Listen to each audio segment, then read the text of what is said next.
Hoje veremos o capítulo 26 do Evangelho segundo o Espiritismo. Dai gratuitamente o que recebestes gratuitamente.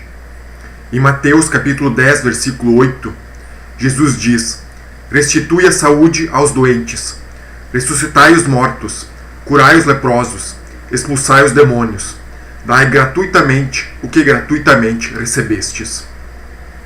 Jesus nos ensina que não se pode cobrar por algo que recebeu de graça. Os médiuns receberam de Deus um dom gratuito, que é o de ser intérpretes dos Espíritos, para instruírem as pessoas, para lhes ensinarem o caminho do bem e levá-las à fé, e não para venderem palavras que não lhes pertencem, pois não se originam nas suas ideias, nem nas suas pesquisas, nem em qualquer outra espécie de seu trabalho pessoal. Se a mediunidade for comercializada ou profissionalizada, eis o que poderá acontecer. Os pobres terão dificuldades de conseguir ajuda espiritual. Deus quer que a luz chegue a todos. Não quer que o mais pobre diga: não tive fé porque não a pude pagar. Não tive o consolo de receber encorajamentos e os testemunhos de afeição dos que choro porque sou pobre. No transe mediúnico, o médium é um intermediário. São os espíritos que falam, escrevem, ensinam e produzem os fenômenos. Como então receber um pagamento que só beneficia o médium e não os espíritos? Os bons espíritos não se prestam ao comércio mediúnico. Os maus não gostam de ser explorados e nem sempre querem participar. Não há, portanto, um único médium no mundo que possa garantir a obtenção de um fenômeno mediúnico em determinado momento. Como disse Chico Xavier, o telefone só toca de lá para cá. Desta forma, nos momentos em que nenhum espírito se manifestar, o médium interesseiro vai fingir um transe mediúnico, vai inventar qualquer coisa para não deixar de ganhar o seu pagamento. Jamais se poderá admitir que os espíritos superiores estejam sempre à nossa disposição. Não há dúvidas que possamos obter manifestações dessa maneira, mas quem poderá garantir a sinceridade? Os espíritos inferiores sempre atendem a esses chamados. Estão prontos a responder o que lhes perguntarem, mas sem qualquer preocupação com a verdade. O médium, que vende o seu trabalho mediúnico, expõe-se à influência dos espíritos inferiores, dos quais se faz comparsa e cúmplice, e com isso compromete sua situação espiritual, presente e futura. Exemplos disso podemos ver no livro Os Mensageiros, de Chico Xavier, onde André Luiz traz vários relatos de médiuns fracassados. No capítulo 8 dessa obra, vemos a história de Acelino, médium vidente, audiente e psicógrafo, que descumpriu todas as promessas que fez antes de sua reencarnação. Utilizou sua mediunidade para ganhar dinheiro e resolver todos os tipos de problema. Após sua morte, permaneceu 11 anos no umbral, tendo ao seu lado ex-clientes criminosos que desencarnaram antes dele e exigiam notícias e soluções para suas dificuldades. E um médium que esteja passando por dificuldade financeira pode cobrar pelo trabalho mediúnico? Mesmo assim, não pode. Ele deve procurar ajuda fora da mediunidade. Os bons espíritos levarão em conta o seu devotamento e sacrifício, ao passo que se afastam daqueles que exploram materialmente a mediunidade. Um exemplo disso vemos na mensagem História de um Médium, que está no livro Novas Mensagens de Chico Xavier. Nessa mensagem, o irmão X conta a história de Azarias Pacheco, humilde operário de uma oficina de concertos que nas horas vagas atendia aos seus deveres mediúnicos com irrepreensível dedicação. Elevados mentores do alto traziam valiosas lições. Através de suas mãos, médicos desencarnados atendiam a volumoso receituário, e não tardou para que seu nome fosse objeto de grande admiração. Sempre requisitado para vários locais, a fama subiu-lhe à cabeça. Em casa, a esposa e filhos sentiam cada vez mais a ausência do pai. E na oficina, as suas faltas já eram tão numerosas que acabou sendo despedido. Continuou com os atendimentos mediúnicos, mas dessa vez, para se sustentar e sustentar a família, começou a aceitar pagamentos.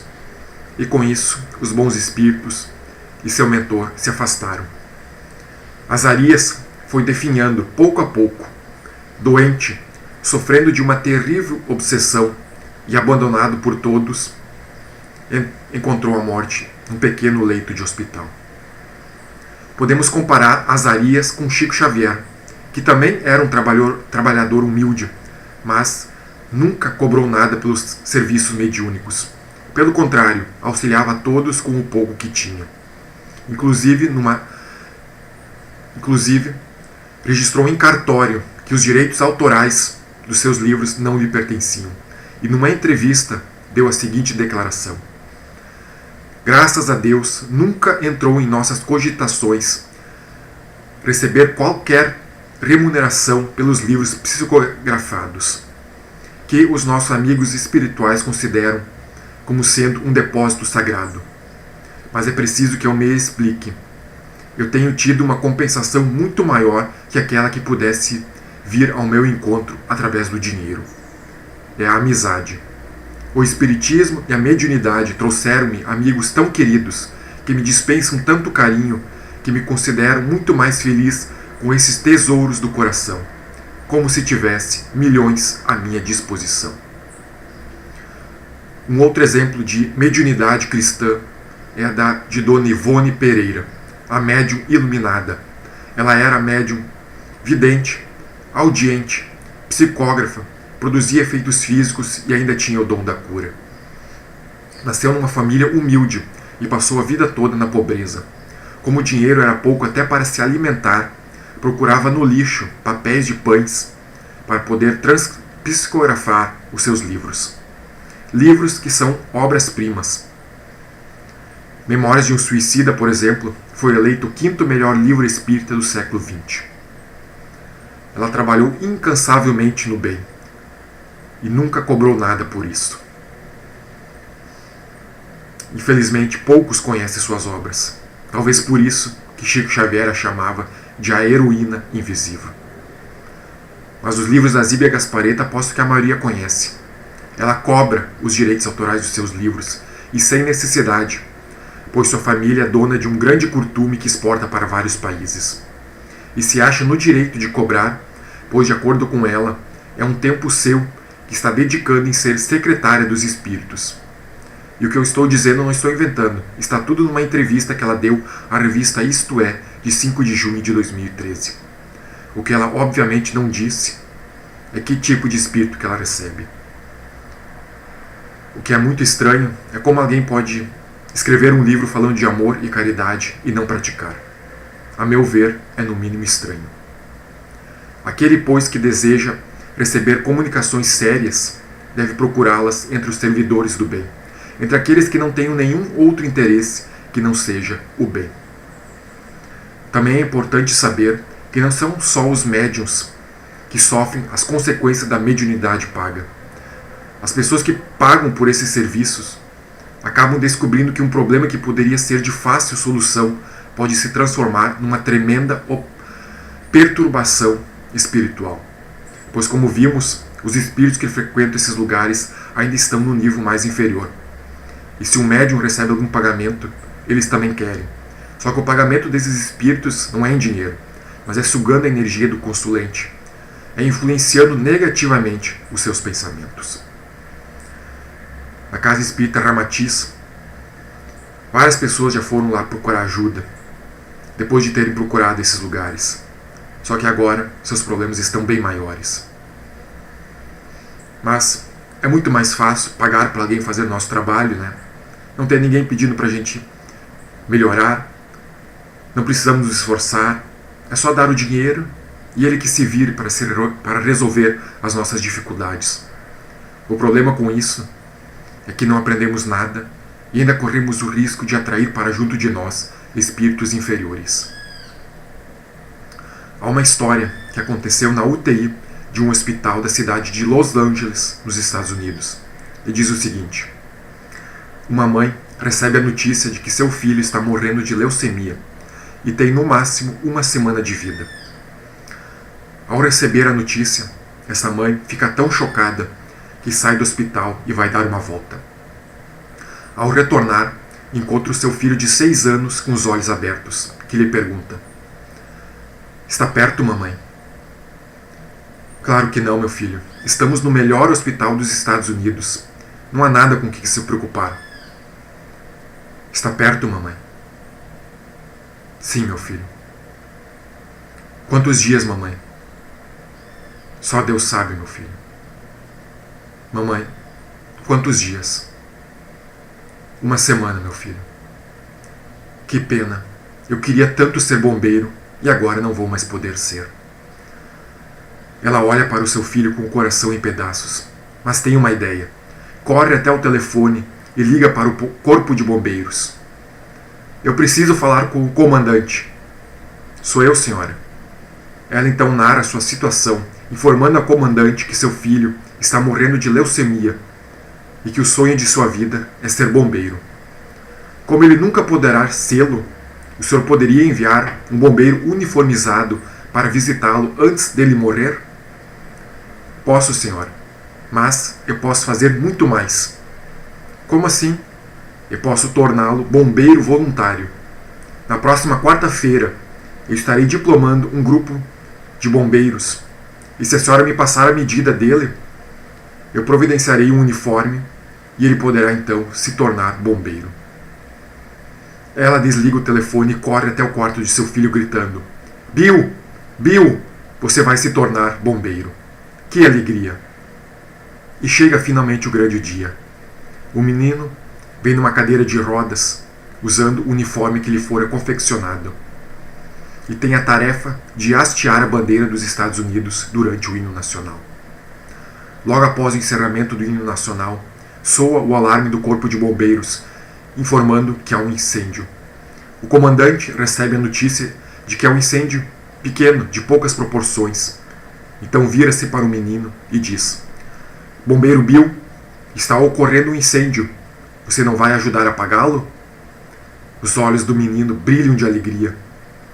Imediatamente colocam o menino no carro do comandante e saem em disparada com as sirenes ligadas pelas ruas de Los Angeles, até chegar no local do incêndio. Lá, deixam o menino ajudar a segurar a mangueira para apagar o fogo. A alegria desses momentos foram tão intensas que ele teve uma sobrevida de mais alguns dias. Mas, certa manhã, a mãe, pressentindo a morte iminente de seu filho, liga novamente para o corpo de bombeiros. Eu preciso falar com o comandante. Sou eu, senhora.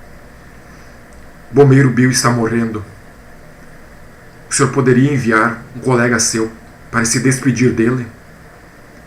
Senhora, eu posso fazer muito mais. Como assim? Em qual quarto está o bombeiro Bill? Está na UTI, no quarto 3. Pois avise o hospital. Nós chegaremos com vários veículos, com as sirenes ligadas. Mas que ninguém fique preocupado. Abra a janela. Nós iremos entrar por ali. Em menos de 10 minutos, chegam vários veículos, com todo aquele barulho das sirenes, e o hospital inteiro parou para acompanhar a situação. Uma escada a magiros é colocada até a janela do quarto do menino, por onde sobem o comandante e mais 11 bombeiros. Todos entram e se colocam em volta da cama do menino, quando então o comandante começa a falar. Bombeiro Bill, vá em paz. Eu libero você dos seus deveres. Mas do outro lado, diga ao nosso chefe que nós continuaremos na terra para, em seu nome, salvar vidas. Você já cumpriu com o seu dever. Bombeiro Bill, eu o libero. Vá em paz. Nesse momento, o corneteiro começa a tocar a música em homenagem aos heróis que moram nos campos de batalha. O silêncio tomou conta do hospital. O comandante e os outros bombeiros saem pela janela e retornam para a guarnição, com as sirenes desligadas em grande silêncio. Mas muito além, o vitorioso bombeiro Bill retorna ao mundo da paz.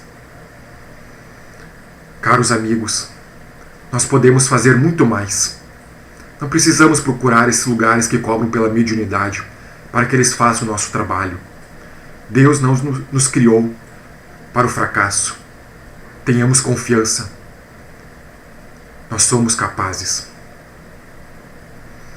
Na questão 909 do Livro dos Espíritos, Kardec pergunta: poderia sempre o homem, pelos seus esforços, vencer suas más inclinações? E os Espíritos respondem: sim, e frequentemente fazendo esforços muito insignificantes. O que lhe falta é a vontade.